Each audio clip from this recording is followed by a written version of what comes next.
Հանրային ռադիոյի ուղիղ եթերում վերնատումն է, ես Նազելի Օհանյանն եմ, ողջույն սիրելի ռադիո լսողներ եւ YouTube-ի մեր հետևորդներ, Գաֆէսճեան արվեստի կենտրոնում տեղի է ունենալու գրական երաժշտական երեկո նվիրված Ռազմիկ Դավոյանի 85-ամյակին, այս մասին է լինելու այսօրվա մեր զրույցը, երեկոյի նախաձեռնողների հետ, զրուցակիցներս Ռազմիկ Դավոյանի կինն է, լեզվաբան թարգմանիչ Արմինե Թամրազյան Դավոյանը եւ կոմպոզիտոր, երգիչ Վահան Արծրունին, շնորհակալություն մեզ հյուրընկալվելու համար։ Մենք ենք շնորհակալ։ Որքանով տեղյակ եմ, առաջին անգամ չէ, որ դուք համագործակցում եք Դավոյանի բանաստեղծության շուրջ, հիշում եմ տարիներ առաջ նույնպես եղել է նման այսպես հանդիպում, էլի առանցքում Դավոյանի պոեզիան է։ Եկեք այդ մասին սկսենք, թե ինչպես ստացվեց առհասարակ եւ ինչու։ Համագործակցությունը նկատի ունեք Վահան Արծրունու։ Ուրեմն գաղափարը դեռ որ թվիներ չեմ էլ հիշում 2015-ին կարծեմ, որ միասին Ռազմիկ Դավոյանը եւ Վահան Արծրունին այդպես գրական երաժշտական երեկո ունենան Եվ բավականին հաջող էր Ռազմիկ Դավոյանը կարդում էր իր բանաստեղծությունները եւ Վահան Արծրունին երգում էր իր երգերը գրած Դավոյանի բանաստեղծությունների հիման վրա եւ մի քանի անգամ կարծեմ չէ այդ կարծես արդեն այսպես ավանդույթ էր դարձել որ ժամանակ առ ժամանակ տարբեր վայրերում լինի դա համերգային դահլիճ թե հմեկ հեռուստաընկերության պավիլյոնում այսպես մենք կազմակերպում ենք եւ տարբեր ձևաչափերով նույնիսկ եղել է համերգ որին մասնակցում էր ոչ միայն ռոք խումբ նաեւ Լարային Քարյակ եւ երգչախումբ նույնիսկ մանկական եւ Դավոյանի բանաստեղծությունը թույլ է տալիս նման երաժշտական տարբեր ձևաչափերի մեջ այսպես ներկայանալ սա ամենամեծ առեղծվածն է որը կապված է երկային լուծումների հետ կամ երաժշտական լուծումների հետ եւ սրա մասին կարծում եմ այնքան լուրջ թեմա է որ նույնիսկ երաժշտագետների համար կարող է հանդիսանալ իրական գիտական հետազոտությունների, որովհետև ակադեմիական երաժշտության ոլորտից դուետներից եւ վոկալ գործիքային ստեղծագործություններից ընդդուք միջև երգչախմբային ակադեմիական ժամանակակից ձևաչափեր, ել չասեմ, որ շատ լավ գիտեք եւ Ռոբերտ Ամիրխանյան, եւ Ռուբեն Հաֆեզյան, եւ Արթուր Մեսյան, եւ մի շարք հայ կոմպոզիտորներ ունեն գրված երգաշարեր, պարզապես երգաշարեր Ռազմիկ Դավոյանի բանաստեղծությունների հիման վրա։ Ամեն դեպքում Ռազմիկ Դավոյանը նկատի չի ունեցել, չէ, որ իր բանաստեղծությունը պիտի երգ դառնա։ Չեմ կարծում, որ այդպես հատուկ ինչ-որ նպատակ է եղել, պարզապես մենք գիտենք շատ բանաստեղծներ, ովքեր հենց հատուկ երգերի երգ իրենց բանաստեղծությունը երգ է ի վերջո դառնում, բայց կոնկրետ Ռազմիկ Դավոյանին է չեմ հիշում, որ այդպիսի նպատակներ եղած լինի։ Այո, ճիշտ է, լինում է, որ կոմպոզիտորը խնդրում է կամ հրավիրում է պոետին, որպեսզի նա արդեն պատրաստի մեղեդային այսպես կառուցվածքին համապատասխան այսպես չափածո տեքստ ստեղծագործի, բայց Ռազմիկ Դավոյանի պարագայում ոչ հակառակն է, այսինքն կոմպոզիտորներն են գտել բանաստեղծությունը եւ բանաստեղծությունը դարձել է երգ։ Եվ այդ առումով կարծում եմ, որ Ռազմիկ Դավոյանը ամենաերգվող ժամանակակից պոետն է։ Վան շատ հետաքրքիր է որպես կոմպոզիտոր ու նաև որպես երգիչ, ինչով է գրավիչ Դավոյանի բանաստեղծությունը ձեզ համար եւ ինչու որոշեցիք հատկապես իրեն անդրադառնալ։ Գիտեք, այստեղ կան շատ կարևոր հանգամանքներ, որոնք որ առանձնացնում են Դավոյանի գրականությունը ընդհանրապես ամբողջ գրական դաշտից, հատկապես եթե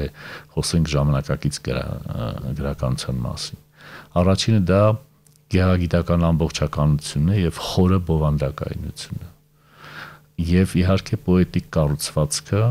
որի մեջ ներառված է երաժշտականությունը, այսինքն չգիտեմ ինչպես են ստեղծագործում իմ գոլեգաները, բայց իմ պարագայում մնում էր միայն պարզապես որսալ երաժշտությունը ընդհանուր տեմպորիթմի մեջ եւ կառուցվածքի մեջ բանաստեղծության, այսինքն այդ երաժշտական բաղադրիչը արդեն պոեզիայի մեջ կա եւ դա ամենամեծ առանձնահատկությունն է Ռազմիկ Դավոյանի, այսինքն նաև մեղեդայինությունը, որ իդեպ պիտի ասեմ այդքան հատուկ է առհասարակ հայկական պոեզիային, սկսած վաղ միջնադարից ընդհուպ մինչև մեր օրերը։ Հետաքրքիր է, ես գիտեմ, որ միջնադարյան մեր պոետներին նույնպես անդրադարձել է Կոմիտաս եւ այլն եւ այնտեղ այո Մաշտոց եւ այնտեղ Ռազմիկ Դավոյանը իրենց կողքին եւ հետաքրքիր է թե Դավոյանի քանի բանաստեղծություն են արդեն երգ դարձել եւ արդյոք այդ դրա ընդլայնվելու եւ ավելանալու տենդենց կա նաեւ հետո շարունակելու Իմ բարագայում ինքնաբերաբար է դա ստացվել, գերնպատակ երբեք չի եղել շարք ստեղծել։ Տարիների ընթացքում այդ անդրադարձը եղել է, որովհետև մշտապես իմ ուշադրության կենտրոնում է Ռազմիկ Դավոյանի պոեզիան եղել։ Եվ երգերը ինքնաբերաբար այսպես ստեղծվել են եւ այսինքն մոտավորապես 16-20 թե 20 երգ կա, որոնցից շատերը հաճախ եմ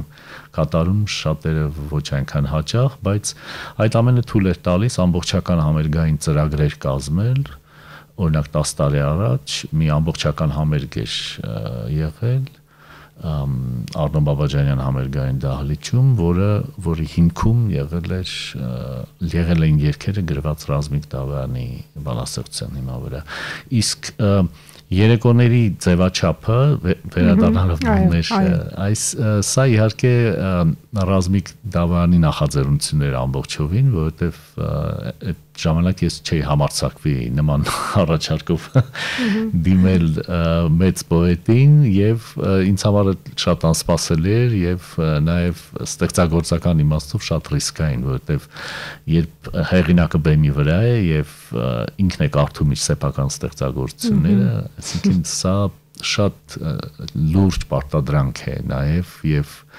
բացի նրանից որ մեծ պատիվ նաև այստեղ կան այսպես հաղթահարման որոշակի շեմեր, որը իհարկե իր ներկայությամբ եւ իր միջամտությամբ շատ արագ եւ հեշտ հաղթահարվել էին եւ մենք ստացել էինք մի շարք նման միջոցառումների, երբ պոետը բեմի վրա ներկայացնում է բանաստեղծությունը որպես բանաստեղծություն եւ նաեւ հնչում է բանաստեղծությունը իր իսկ բանաստեղծությունը արդեն որպես երգ։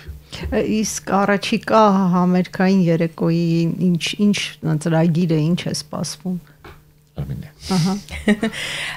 Ուրեմն ձևաչափը նույնն է, այսինքն հնչելու է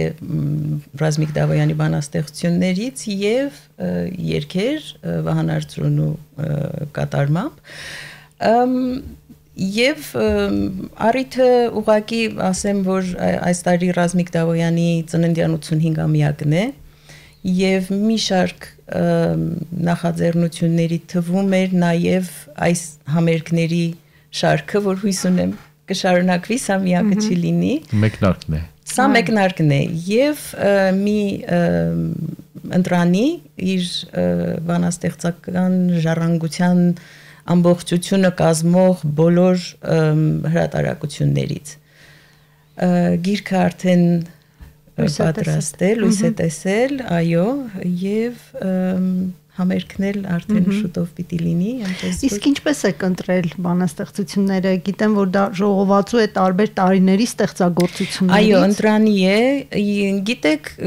գաղափարը սրա նոր չէր։ Ես վաղուց, որ ասում եմ վաղուց նկատի ունեմ տարիներ, շարունակ մտածել եմ սրա մասին եւ կարծում եմ, որ անհրաժեշտությունը կար այսպիսի փոքր ֆորմատով, չնայած գիրքը ինքը փոքր գիրք չէ, 420 էջ է, ընդգրկում է, ինչպես ասեցի, իր առաջին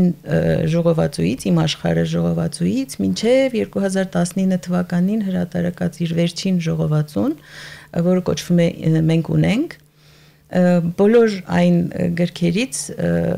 որ այսինքն ոչ թե ընտրանի են, այլ հենց առանձին ժողովածուներ են, ընտրությունը արվել է դե այսպես ասեմ, այստեղ կան բանաստեղծություններ, որոնք այս տասնամյակների ընթացքում շատ են ընթերցվել, շրջանառության մեջ են եղել, սիրված են եղել եւ այլն, բայց կան նաեւ ոչ այդքան հայտնի բանաստեղծություններ եւ կարծում եմ հատկապես որ այդ վերջին ժողովածուն երբ որ հրատարակեց 19 թվականին այնքան փոքր էր տպաքանակը որ պարզապես մի քանի հոգու այդպես ցանկացողներին, բարեկամներին նվիրելուց հետո սպառվեց եւ անգամ գրախանութներ չհասավ եւ կարելի է ասել այդ ժողովածույում եղած բանաստեղծությունները նույնպես ծանոթ չեն ընթերցողին այնպես որ սա կարծում եմ մի հանդիպում կլինի եւ Դավոյանի պոեզիային ծանոթ ընթերցողի համար եւ նոր ընթերցողների համար նկատի ունեմ երիտասարդների համար ովքեր ուզում են ծանոթանալ նրա բանաստեղծական ձեռագրի հետ իմանան ինչպես է ստեղծագործում եւ այլն կարծում եմ որ սա օգտակար կլինի նաեւ նրանց իսկ թեմատիկ չկա թեմատիկ առանձնահատկությունը ինչ որ հատուկ կոնցեպտուալ մոտեցումը միակ բանը որ այստեղ տարբեր է եղած ժողովածուներից նաև որ հետադարձ ժամանակագրությամբ է գնում այսինքն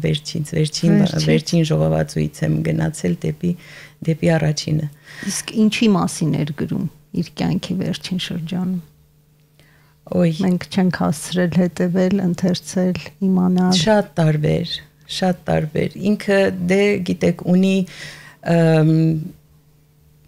սիրային բանաստեղծություններ, որոնք շատ գեղեցիկ են ճգնաղ, ունի ավելի փիլիսոփայական բանաստեղծություններ եւ վերջերս նաեւ Վահան Արծրունին հուշեց, որ կան նաեւ բանաստեղծություններ, որոնք մարգարեություններ են։ Եվ հայրենասիրական թեման իհարկե շատ տարբեր է թեմաները Վան իսկ ձեր երկերում փիլիսոփայությունն է թե սերը ամեն դեպքում Դավոյանի Դուք նշեցիք որ հայեցակարգային է այսպես մոտեցումը այս գրքի հետ կապված էի ասում հայեցակարգը գուցե կա ընտրության առումով բանաստեղծությունների Գրքի բարակայում կա սկզբունք իսկ համերգային ծրագիրը կազմելիս իհարկե հայեցակարգային մոտեցում կա որովհետև մեկ համերգի մեկ այսպես բեմական գործողության ընթացքում գերխնդիր կա առավել ամբողջական կերպով ներկայացնելու Ռազմիկ Դավոյանի պոեզիայի տարբեր հանգրվանները եւ այստեղ պայմանականորեն իհարկե կարելի է նույնպես բաժանել վերնշված այսպես լոկուսների, այսինքն խոհափիլիսոփայական տեքստերով երգեր եւ բանաստեղծություններ, հայրենասիրական, անշուշտ քնարերգական եւ իհարկե այնինչ այդքան հատուկ է Ռազմիկ Դավոյանի պոեզիային մարգարեություններ։ Այսինքն այդ ամենը լինելու է եւ ես կատարելու եմ երգերը գրված Դավոյանի բանաստեղծությունների հիման վրա, այսինքն հետևելով այդ հայեցակարգին, իսկ հայտնի եւ շատ սիրված դերասան Մխիթար Ավետիսյանը ասմունքելու է եւ ընթերցելու է Ռազմիկ Դավոյանի բանաստեղծությունները։ Եվ այսպես մենք կարծես թե շարունակելու ենք այս ավանդույթը, որի հիմքում Ռազմիկ Դավոյանի գաղափարն է եղել, այսինքն համաչափ կերպով ներկայացնել երաժշտական հանգրվանը եւ բանաստեղծական մեկ երեկոյի ընթացքում։ Շատ լավ, բայց դուք չասացիք թե Դավոյանի փիլիսոփայության որ կողմն է այդպես գրավիչ ու հատկապես որ կողմն է, որը ձեզ այսպես ոգեշնչում է։ Գիտեք, շատ հատուկ է Ռազմիկ Դավոյանի խոհափիլիսոփայությանը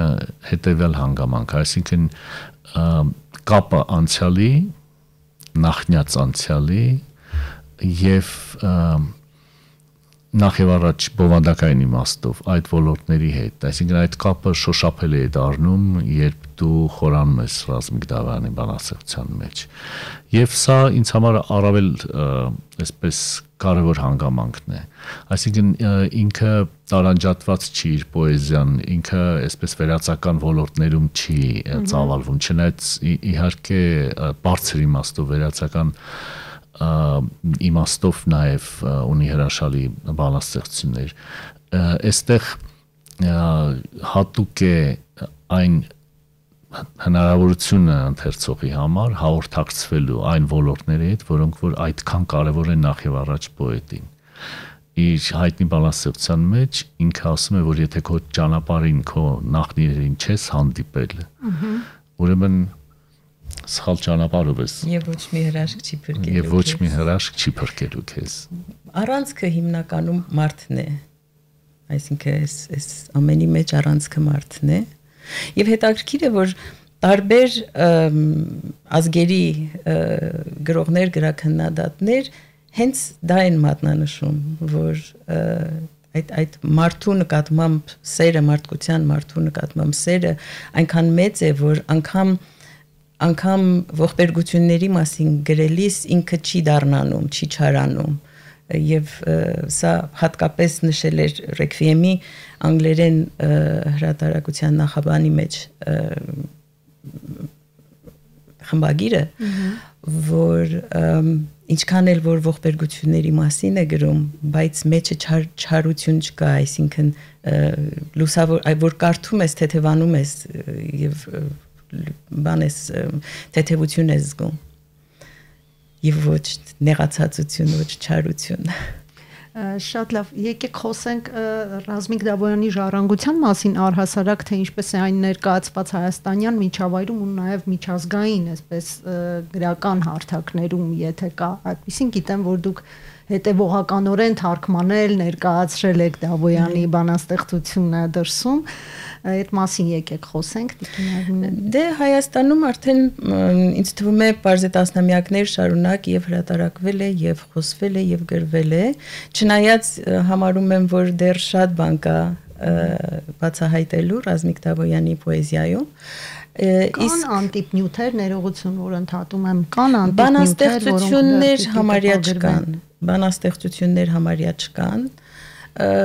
կան ուրիշ նյութեր, օրագրեր եւ այլն, բայց բանաստեղծությունները ինքը ասեցի 19 թվին արդեն ինչ որ 90-ականներից հետո գրել էր, այդ ժողովածուում արդեն ինքը հրատարակեց։ Իսկ արտասահմանյան հրատարակությունների մասին ես չեմ կարող խոսել Խորհրդային Միության շրջանում Մոսկվայում հրատարակված հատորների մասին, ցավոք, բայց կարող եմ խոսել անկախությունից հետո Մեծ Բրիտանիայում մի քանի ժողովածուի հրատարակության մասին։ Դրանք եղել են Arc Publications հրատարակչական հրատարակություններ եւ հետաքրքիրն այն էր, որ իրենք մասնագիտացված թարգմանությունների հրատարակչություն է, իրենք աշխարհի բոլոր անկյուններից ավելի քան արդեն 50 տարի իրենք գտնում եւ հրատարակում են թարգմանաբար այն բանաստեղծներին, որոնք իրենք համարում են լավագույն բանաստեղծները։ Իրենք են ձեզ դիմել։ Չէ, բնականաբար իրենք չէին կարող, այսինքն պիտի դիմես, որպեսզի հետո ընտրեն։ Իրենք ստանում են շաբաթական հարյուրավոր հայտեր, հրատարակում են տարեկան մի 20 գիրք, այսինքն արդեն պատկերացրեցիք մրցակցությունը։ Եվ առաջին հրատարակությունը, որ իրենց բարձր շարքում, ոչ սովորական թարգմանական շարքում, այլ ակնառու բանաստեղծներ Visible Poets շարքում հրատարակեցին, շատ հետաքրքիր եւ բավական տպավորիչ ընթացք ունեցավ, եւ դրան հաջորդեցին մի երկու այլ հրատարակություններ, եւ մի բան ուղղակի հիշեմ, ես ճիշտ ասած արդեն սկսել եմ խոսել օտար գրաքննադատների, օտար գրողների արտահայտած կարծիքների մասին, բայց կան բաներ, որոնք մինչև հիմա ոչ միտեղ դրանց մասին չեմ խոսել։ Դա Art Publications հրատարակչական խմբագիրների գլխավոր խմբագրի եւ մի խմբագրի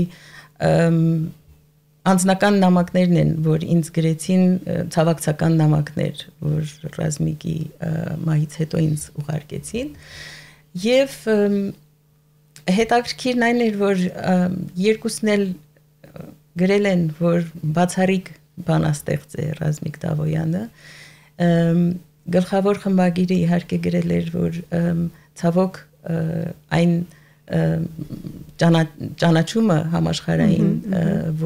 որին արժանի էր չի ստացել, եւ հետաքրքիր է ասում է, որ ես կասկած չունեմ, որ գալու է օրը եւ աշխարհը ավելի մեծ իմաստությամբ է վերընթերցելու Դավոյանին։ Իսկ խմբագիրը, այս շարքի խմբագիրը գրել էր, որ զարմանալիորեն ինքնատիպ է, բացառիկ ինքնատիպություն ունի եւ Դավոյանի պոեզիան նման չի մեր հրատարակած որևէ այլ բանաստեղծի գործերի հետ։ Եվ սրանք իրենք նշում էին առանձնահատկությունը այդ պոեզիայի։ Եվ այո, որ մոնումենտալ է միևնույն ժամանակ նուրբ անձնական, որ առանցքը մարդն է, բայց այնտեղ այնքան նրբություններ կան, որ ուղղակի բացառիկ է, եւ ես իհարկե չեմ սիրում որևէ գնահատական հնչեցնել, ես ուղղակի արտահայտում եմ այն, ինչ կարդացել եմ այլոց։ Դուք գուցե իր առաջին ընթերցողն եք եղել եւ գնահատական տվողը։ Ես բնականաբար խուսափում եմ, բայց դա չի նշանակում, որ չեմ կարող կրկնել այլոց ասածները։ Եվ ինձ թվում է դեռ շատ պիտի ուսումնասիրվի Ռազմիկ Դավոյանի պոեզիան։ Շատ լավ, Վան, իսկ ձեր կարծիքով իր պոեզիայի առանձնահատկությունը հատկապես ինչու՞մն է։ Իհարկե մենք խոսեցինք որոշ բաներ, բայց շատ կարևոր է այն կարևոր ինչ որ մի բանը իր բանաստեղծության թեման, որը նաև համամարտկային է դարձնում պոետին։ Գիտեք, Բրոդսկին շատ ճիշտ բանաձևեց պոեզիայի նշանակությունը ընդհանրապես արվեստի եւ մշակույթի մեջ, որակելով պոեզիան որպես մարդու ստեղծագործական արտահայտման բարձրակետ, այսինքն եւ ոչ միայն գրականության ոլորտում, եւ այսինքն ասելով դա պետք է հասկանաս, որ դրան հատուկ են որոշակի հատկանիշներ, այսինքն ինչպես օրինակ դասական ստեղծագործության գլխավոր հատկանիշը այն է, որ նա միշտ արդիական է։ Այնպես էլ ինչպես կարող ես ճանաչել պոեզիայի կամ պոետի մեծությունը։ Այսինքն ինչ է հուշում դրա մասին քեզ։ Նախ եւ առաջ պետք է ծանոթ լինես, երկրորդը այն ինչ հատուկ է ընդհանրապես մեծ պոետներին։ Ընթերցելիս դու այսինքն որոշակի զգայարաններ են քո մոտ բացվում, որոնք թույլ են տալիս քեզ ախտորոշել այդ մեծությունը, այսինքն այդ հզորությունը, այդ էպիկականությունը եւ այդ մոնումենտալությունը, ինչի մասին խոսում է Արմինեն։ Ինքնաճանաչման խնդիր է։ Եվ ինքնաճանաչման, եւ ինքնահմայության։ Նույնիսկ իսկ գլուխներից մեկը ժողովածուի այդպես բանաստեղծություն ունի, բայց ես կարծում եմ ոչ թե այդպես թեմայով պիտի գնահատել պոեզիան, այլ այնտեղ պարզապես պիտի կարդալ։ Որովհետև համոզված եմ, որ պոեզիան շնչառություն է, առանց դրա շնչահեղձ ես լինում։ Տեսեք, հիմա մի տող ուղղակի ասեմ ու չգիտեմ, թեման սրա որն է, բայց օրինակ, երևի մայրս աչք է եղել նրբին, որ ես այսքան մաքուր արտասուք եմ ծնվել։ Չես կարող չփշաքաղվել, չէ, այս տողից, բայց ու վերջ, Սովորաբար ասում են, երբեմն ասում են, որ պոեզիան իրականությունից հեռացնում է մարդկանց, բայց շատ կարևոր է, որպեսզի միևնույն ժամանակ պոեզիան վերադարձնի մեզ, չէ, իրականություն կամ գուցե նոր իրականություն ստեղծի։ Դուք ես կուզեի ձեր մեկնաբանությունը լսել։ Կարծում եմ հաղորդակցման կապի խնդիրն է, այսինքն ինչ որ միջոցներով ես դու հաղորդակցվում արժեքների հետ։ Չէ՞ որ գրականությունը որպես այդպեսին եւ հատկապես պոեզիան դա որոշակի արժեհամակարգի արտահայտումն է։ Այսինքն այդ արժեհամակարգերով ենք մեկ չափում ընդհանրապես մշակույթի զարգացման ամբողջ ընթացքը, այսինքն բաժանում этаպների։ Եվ այդ իմաստով իհարկե պոեզիան բացառիկ է, որովհետեւ զգացական է շերտը, ինչի մասին նաեւ նշեց Արմինեն Համրազյանը, հատուկ է պոեզիային։ Այսինքն այնպիսի գրական տեսակ է, որ դա անմիջապես առաջացնում է նաև այդ էմոցիոնալ վերաբերմունքը։ Եվ սրա մեջ էլ գաղտնիքն է մեծության։ Այսինքն մենք սովորենք հատկապես 20-րդ դարի, 21-րդ դարի պոեզիան չափից շատ ինտելեկտուալ է, չափից շատ այսպես բանական, եթե կարելի է ասել։ Եվ կարծում եմ դրա հենց պատճառով է, որ ընդհանուր այսպես հետաքրությունը գրականության հետ պակասել է, որովհետև հատկապես երբ խոսում ենք պոեզիայի մասին, այսինքն ավելի քիչ ուզական է։ Դե նայեք, որևէ գրական ձևաչափ չի կարող երկ դառնալ։ Նայեք, սա նաև այսպես մարկերներից մեկն է, այսինքն ինչը պետք է լինի, որ կարողանա դա երկ դառնալ կամ վերածվի երաժշտությանը։ Եվ այսինքն այնպիսի նրբին բաներ են այստեղ, որ շատ դժվար է նկարագրել խոսքով, շատ ավելի հեշտ է զգալ եւ կարծում եմ, որ այն եւ այն հնարավորությունները, որ եղել են ժամանակի ընթացքում, որ այսինքն հանրությունը ունեցել է այդ հնարավորությունը շփվելու, անմիջականորեն շփվելու Ռազմիկ Դավոյանի հետ, իսկ դա եղել է միշտ։ Ես հիշում եմ դեռևս դպրոցական էի եւ իր հանդիպումները բանվոր դասակարգի հետ, տեքստիլի գործարանի կարծեմ աշխատողների հետ էր հանդիպումը Ռազմիկ Դավոյանը, հեռուստատեսային հաղորդում էի ես նայում։ Եվ ինձ ապշեցրեց, որ պոետը գրեթե չէր կարդում իր բանաստեղծությունները, որովհետև մարդիկ տեղից բարձրանում էին եւ իրենք էին կարդում նրա բանաստեղծությունը։ Այսինքն իմ հետաքրությունը դեռևս այդ տարիքում, պատանեկան տարիքում Դավոյանի բանաստեղծության եւ առեղծվածի նկատմամբ այդ ժամանակ առաջացավ։ Եվ հետո իհարկե արդեն ծանոթանալով Արթուր Մեշյանի, Ռուբեն Հակվերջյանի երգերին եւ դրան հաջորդեց իհարկե անհատապես այսպես անձնական Լավ, մեր հաղորդումը արդեն ավարտվում է։ Ես կուզեի Տիկին Արմինե, դուք 1-2 բառով ասեք, թե հոբելյանական տարին էլ ինչ նոր հետաքրքիր նախաձեռնություններ կան, որոնք պիտի ներկայացվեն գրքի տեսքով, միջոցառումների եւ այլն։ Ուրեմն մեկը հենց այս հատորի հրատարակություններ, համերգների շարքը, որ հույս ունեմ, որ շարունակական կլինի, դեռ անցյալ տարվանից իր գյուղում, Մեծ Պարնի գյուղում, իր հայրական տունը սկսեցինք վերականգնել, որ մեր հին ավանդական գլխատներից է։ Հույս ունեմ, որ դա ինչ-որ ժամանակ այս տարվա ընթացքում պատրաստ կլինի եւ այնտեղ ինչ-որ միջոցառում կունենանք։ Հոկտեմբերին նաեւ հիմա փակագծերը շատ չբացեմ, բայց մեծ ծրագիր ունենք համազգային հայ-կրթական մշակութային միության հետ համատեղ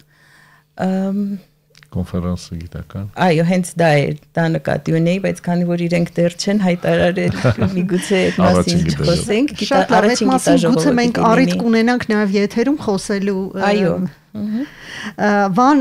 ամփոփենք մեր զրույցը, եւս մեկ անգամ ռադիո լսողին տեղեկացնենք, որ Գաֆէսճեան արվեստի կենտրոնում գրական երաժշտական երեկո է սպասվում նվիրված Ռազմիկ Դավոյանի 85-ամյակին եւ օրը ժամը նորից եւս մեկ անգամ Մարտի 27-ին երեկոյան ժամը 19-ին հրավիրում ենք մուտքի դեպ ազատ է լինելու, պարզապես պետք է Գաֆէսճեանի կայքից ամրագրել ներկայությունը, այդտեղ շատ հեշտ է այսպես թվային ձևով։ Եվ պարզապես բոլորին հրավիրում ենք, որովհետև այս միջոցառումով մենք մեկնարկում է Դավոյանական տարին, որը լեցուն կլինի եւ գրական, եւ երաժշտական եւ այլ մշակութային եւ գիտական իրադարձություններով։ Պարզապես պետք է ներկա գտնվել, պետք է հետաքրվել եւ հաղորդակցվել։ Շնորհակալություն։ Սիրելի ռադիոլսող, իմ հյուրերն այսօր Ռազմիկ Դավոյանի կինը, լեզվաբան, թարգմանիչ Արմինե Թամրազյան Դավոյանն էր եւ կոմպոզիտոր, երգիչ Վահան Արծրունին։ Զրույցը վարեց Նազելի Օհանյանը։